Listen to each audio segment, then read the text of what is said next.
Well, did you know that there is an election Tuesday? Is there? I Yeah. had no idea. Yeah, in our brave new world, it seems like we have an election about every couple 3 weeks weeks. now. It seems like not a lot of people are talking about this, but there is an election for the assembly that's coming on. That's coming this Tuesday.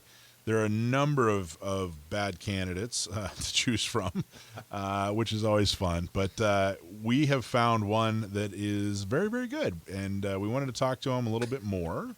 That's And- good. I thought you were gonna have one of the worst. Yeah, I know. Yeah, And we I got have one of to- the worst ones here. And here's one of the worst. No, no. Oh. We rarely have the worst on. So, anyway, Marco Contreras. Marco, how are you, sir? Hey, Mike, how's it going? I like the intro. Yeah, I was going to say, what a great intro, right? Yeah, right. He's not one of the worst. Here's a horrible group of people. Let's introduce you to Mark. No, no, no. That's been the best intro so far. Well, we're brutally honest Thank here. I'll you. tell you Thank that. you for having me. Yes. Love it. So talk you. about why are we having this election on Tuesday? What happened that kicked this off? So the Assemblywoman in the district, the 79th district, which covers Otay Ranch, the east part of Chula Vista, East Lake, Bonita, National City, Lemon Grove, La Mesa, a good chunk of San Diego, was Shirley Weber. And she was just recently appointed as Secretary of State. And so that left a vacancy, and there's a number of candidates. I'm one of them. It's 5 of us. I'm the lone endorsed Republican candidate, and there's 4 Democrats that I'm running against. And the election, yes, is Tuesday. We need everyone to turn out because we could take the seat. We have a really good shot. Not only are you the only endorsed Republican candidate, but you're the only candidate in the race who isn't talking about taking all my guns away. Which, I mean, it is such a it's a brutal group, man. And they're like trying to out horrible each other. And honestly, Marco, everybody I've talked to who's met you and I have not met in person. But I've done a lot of asking and a lot of listening to learn more about you.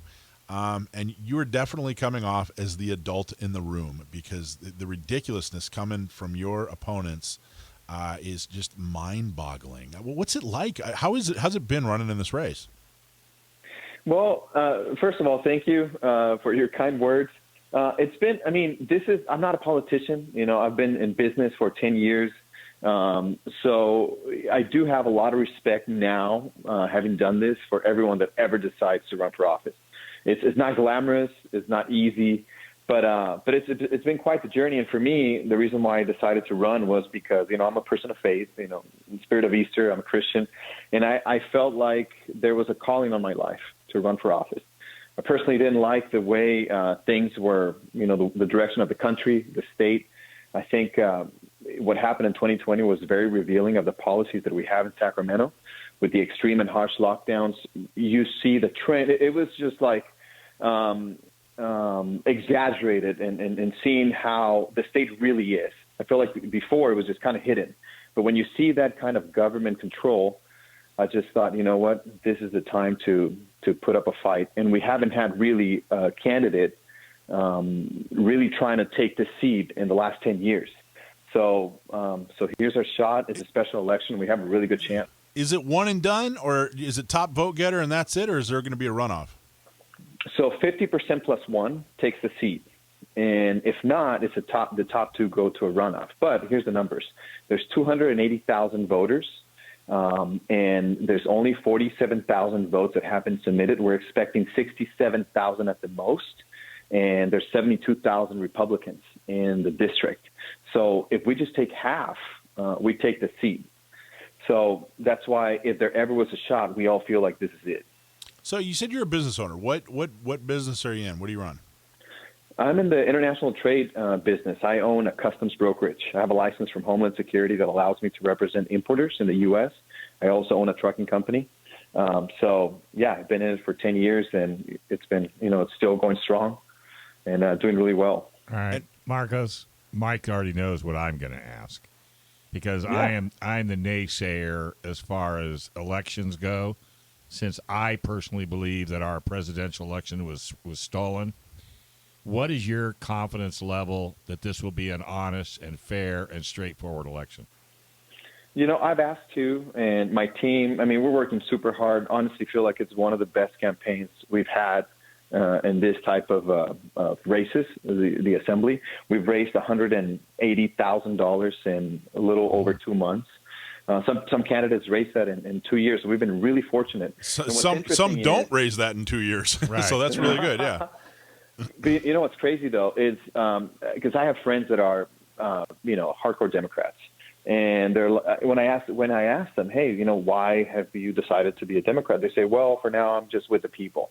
Well, it's funny they say that because I have four opponents. Two of them really feel like they have somewhat of a chance. One of them has raised about $500,000 that we know of, and it's very known that most of it has come from Sacramento, from a medical association. It's actually the lobbyists that were having dining with Gavin Newsom at that one time, and then the other one's a labor union. And our campaign, though, we have not received one dime from the unions, from any group like that. It's been over just about 300 donors. It's really the party of we the people. It's really a campaign, a grassroots campaign, hundreds of volunteers, hundreds of people giving that are just hungry for change. And we're really, really proud of that. But, Marco, what is your confidence level it'll be an honest election? Okay, yes, to that. So I've asked the team. We've worked super hard, and we feel like they feel pretty confident. Okay. We're actually going to have a group of volunteers observing, and I'm really not concerned about that. Okay. I feel like it's going to be good. Well, they threw the Republican observers out last time, told them to leave, and then they stayed late and did their business. And those are my concerns. I mean, I believe in honest, fair elections, and whenever I hear somebody like you that's more than qualified to lead our city, it just concerns me that the people on the left, if they're going to put whoever they want in there to do their bidding, and California has been notorious for, that type of legislation. So, I don't know what else to say except that, if you become elected, Michael, know that I finally I'll change my attitude. Well, some part of his attitude anyway. Or part of it anyway, because because they could do these crazy things and get away with it. I mean, for example, no voter ID. Are you out of your mind? Somebody posted on Facebook 27 things that you had to do with an ID, and the only thing you didn't have to do with an ID is vote. Right. Yeah, that's really strange. And to me, that's never been a new thing because I was born here in San Diego, but I grew up in Tijuana, Mexico until I was 16. And that's always been a thing. In fact, it's not just an ID. You have a voter ID. It's just a specific type of ID. Without it, you can't vote. So I just don't understand why they're so against it. In fact, I think it's actually kind of racist to assume that minorities can't, figure out how to get an ID and bring an ID to vote. So, well, according to the Democrats, they don't. None of the Hispanics and blacks have ID. And they feel it's discriminatory to make them get IDs, which just give them an ID. How hard is it to do? What about those boxes that show up at the end of the day? Well, see, that's my whole point. But if he's got observers that are going to be able to stay through the whole process, then I feel a lot more confident that this will work for you. We want you. So, and we had a really interesting conversation, Marco. When you and I spoke last week, we talked a couple times on the phone. And, hey, it's Gun Owners Radio. I run San Diego County Gun Owners. We want to talk about the Second Amendment. And philosophically, how do you feel about the Second Amendment? Yeah, I was saying I've never been the gun type because, growing up, it wasn't really a part of our family. But I've always supported the Second Amendment, and I always will because I understand the principle behind it. I understand the country was founded on freedom, liberty, so I understand that all our bills and our amendments were there to protect us. And the Second Amendment, I believe, is there to protect us from the potential of a tyrannic government. So it's our way of defending ourselves in case the government ever goes crazy. So it should always be there, and I'll always support it. And I think we have an amazing opportunity here. Here's somebody who understands philosophically the purpose of the Second Amendment.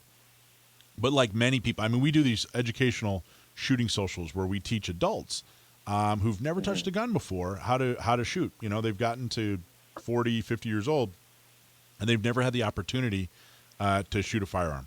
So what we have is an amazing opportunity with Marco. Marco's saying, "Hey, look, I don't go to the gun range every Saturday. I don't get the gun magazines, and I just haven't been exposed to it. But philosophically, it's an extremely important belief and part of my American heritage.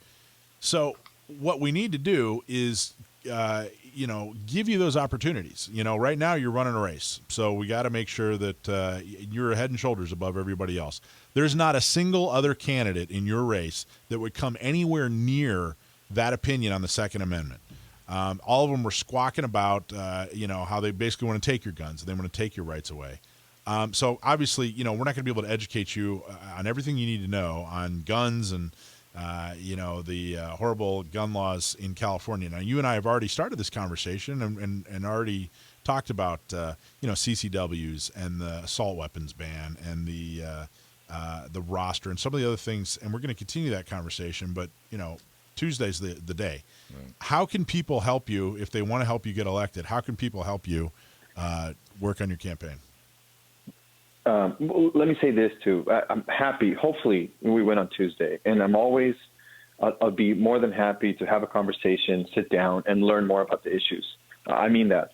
But let me say this though. There was a flyer that was sent out by the California Voter Project, funded by the Democrats, where they just flat out lied. They pretended it was me, my picture, and that, we need new leadership at the Republican Party, Marco's anti-Trump politics. It's time that we change things, hashtag wear a mask, all these things. So it's very important, first of all, that all the listeners know that if you got that flyer, that did not come from me. Wow. Okay, number one. Number two, we need you to vote on Tuesday, April 6th, because if we get just half of our party, we will win the race. And it would be such a message, such a shocker to the whole state, where people realize, or the people in Sacramento realize that we're hungry for change.